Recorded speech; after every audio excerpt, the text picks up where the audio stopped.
कक्षा नौवीं के सभी विद्यार्थियों को नमस्कार। आप सभी का सेंट एंजल्स पब्लिक स्कूल की ऑनलाइन कक्षा में स्वागत है। हिंदी की यह ऑनलाइन कक्षा हम आपको अपने घर से भेज रहे हैं। देखिए, हमें उम्मीद है कि आप सब स्वस्थ होंगे और आपसे यह प्रार्थना भी है, निवेदन भी है कि आप सब अपने घरों में ही रहकर लॉकडाउन का पूरी तरह से पालन करें। आज मैं आपके सामने कक्षा नौवीं का एक हिंदी व्याकरण का टॉपिक लेकर उपस्थित हूँ, जिसका नाम है अलंकार। अलंकार हमने पिछली वीडियो में पढ़ा था उपमा अलंकार। पहले हमने अनुप्रास अलंकार पढ़ा, फिर यमक अलंकार पढ़ा, फिर श्लेष अलंकार पढ़ा और फिर अर्थालंकारों में पहला अलंकार हमने उपमा अलंकार पढ़ा। पिछली वीडियो में हमने उपमा अलंकार अभी पढ़ा है। तो अब हम पढ़ेंगे उपमा अलंकार के भेद।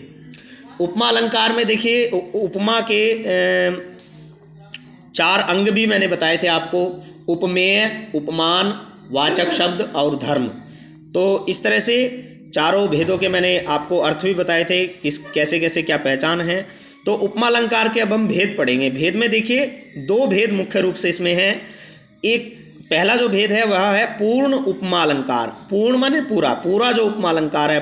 अब पूर्ण उपमा की जब हम संधि करते हैं, पूर्ण में यहाँ ए है और यहाँ ऊ है, ए और ऊ को मिला करके ओ हो जाता है, ये गुण संधि हो जाती है।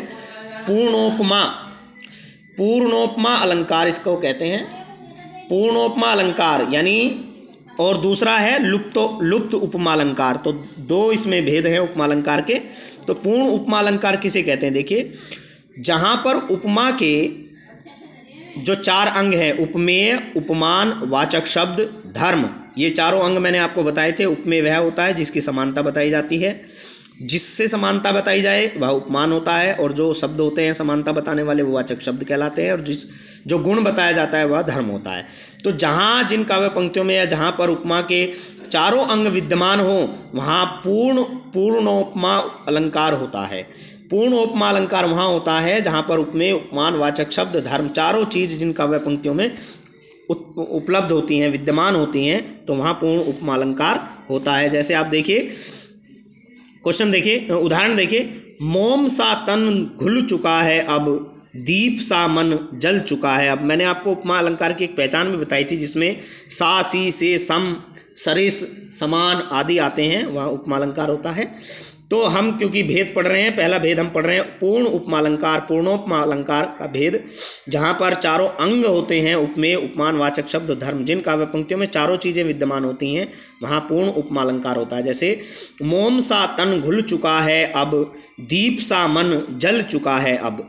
तो मोम सा मन, देखिए सारा यहाँ पर भी, तन घुल चुका है, कौन घुल चुका है? तन। तन किसके समान घुल चुका है? मोम के समान, यानी तन की जो है मोम से समानता बताई गई है। तो तन जो है इसमें उपमेय है, जिसकी समानता बताई जाती है वह उपमेय होता है, और जिससे बताई जाती है वह उपमान होता है। तो तन उपमेय है, मोम से इसकी समानता बताई गई है, तो मोम जो है वो उपमान है।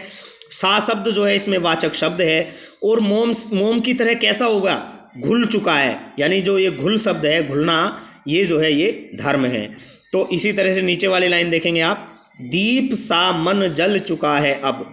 दीप सा, दीप की तरह, दीप के समान क्या जल चुका है? मन, यानी मन जो है, मन की जो समानता बताई गई है वो दीपक के समान बताई गई है, दीपक के समान वह जल चुका है। कौन? मन। मन जो है इसमें उपमेय हो गया, क्योंकि मन की समानता बताई गई है। किससे बताई गई है? दीपक से बताई गई है। तो यहाँ दीप जो है वो उपमान है, सा इसमें वाचक शब्द है, और क्या हो चुका है? जलना, जल गुण है इसमें, तो जल चुका है जो वो है धर्म है। तो इस तरह से ये इनमें चारों चीज़ हैं। देखिए, दोनों पंक्तियों में उपमेय भी है, उपमान भी है, वाचक भी है और धर्म भी है, वाचक शब्द भी है और धर्म भी है। चारों अंग उपमा के विद्यमान हैं। तो इस तरह से ये उदाहरण जो है वो पूर्णोपमा अलंकार का एक उदाहरण है। दूसरा देखिए आप अलंकार, दूसरा अलंकार है लुप्तोपमा। लुप्तोपमा देखिए 2 शब्दों से बना है, लुप्त और उपमा। लुप्त माने गायब होना, अदृश्य होना। तो लुप्त और उपमा, ता में आ है, ऊ में पहला वर्ण ऊ है, ए और ऊ को मिला करके ओ बन गया, तो लुप्तोपमा हो गया।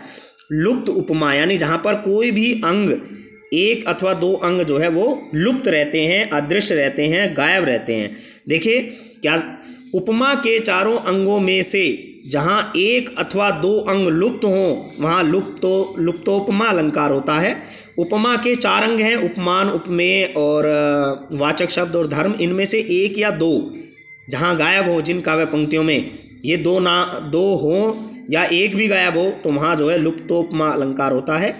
जैसे देखिए, हीरा सा हृदय तुम्हारा, हीरा सा हृदय, सामान्य जैसा, हीरे के जैसा क्या हृदय, लेकिन हीरे के जैसा कैसा, चमक वाला है, सुंदर है, चमकीला है, अच्छा है, कैसा है, गुण की यहाँ पर नहीं है, गुण का कोई बोध नहीं कराया गया है, केवल यही बताया गया है कि तुम्हारा जो हृदय है वो हीरे जैसा है, लेकिन हीरे जैसा सुंदर है या हीरे जैसा पारदर्शी है या हीरे जैसा चमकीला है, तो इस तरह का कोई गुण नहीं बताया गया। तो यहाँ पर तीन चीज़ें हैं, किसकी समानता बताई गई है, हृदय की समानता बताई गई है। तो यहाँ हृदय जो है वो उपमेय है और हीरा जो है वो उपमान है और सा जो है वो वाचक शब्द है, लेकिन यहाँ गुण की बात नहीं की गई है। तो इस तरह से यह जो उदाहरण है वो लुप्तोपमा अलंकार का उदाहरण है। तो लुप्तोपमा अलंकार में एक या दो अंग लुप्त होते हैं, गायब रहते हैं काव्य पंक्तियों से, और जहाँ पर चारों अंग होते हैं वहाँ पूर्ण उपमा अलंकार होता है। तो इस तरह से उपमा अलंकार हमने कंप्लीट पढ़ा।